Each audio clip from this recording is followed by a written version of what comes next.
Marvin, your musical training began very early, and you've played multiple instruments.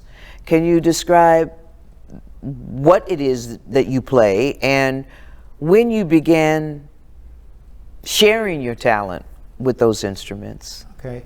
Started at age 7, taking piano lessons from my cousin Margie Olive.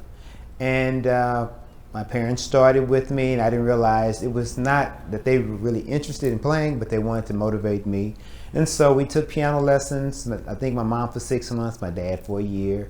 And I went to my cousin, who was a great organist in the city of East St. Louis and really across the nation. She played for a lot of the Baptist conventions throughout the United States. And started taking lessons with her, going on Saturday mornings, being dropped off. And never thought about one day that my home church was maybe a half a block from where she lived and taught.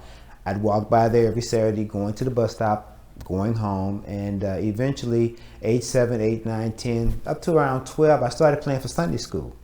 And of course, I was nervous and I didn't have the confidence, but I had great people. You know how mothers of the churches are and fathers of the church, but they put their arms around me and encouraged me, and I'd play for Sunday school. And I mean, I'd work all week. Sometimes, well, I started playing once a month. And I'd work all month on that one hymn, trying to get it together, and it was successful. And of course, over time, became more frequent. I played every Sunday for Sunday school.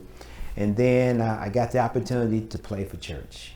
And that was a big thrill for me. And I think I was somewhere around 14, 15.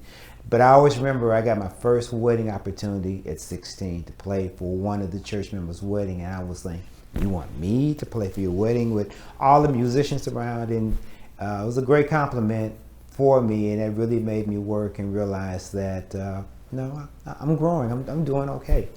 And going back with piano, there was a portion that I think I mentioned I wanted to quit, but I started being able to use my ear and pick up little pop songs, and I would learn Just My Imagination on the piano, and went to school one day and played it in the band room, and all the kids started coming around me and said, listen to them.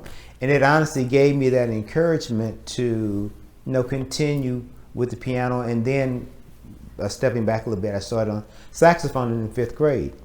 And my teacher, Ed Nicholson, started me then, and played in school, went to junior high school, played, and when I got to high school, playing in the concert band, marching band, that was just, how can I say, a big thrill. And then I learned too, if you can play one instrument, you have the ability to play really any instrument. You have that ability. So it translates. So you rarely find a musician that can only play one instrument. If they're gifted with that talent of music, they may have their preference, but it can be a flute, a violin, a trumpet.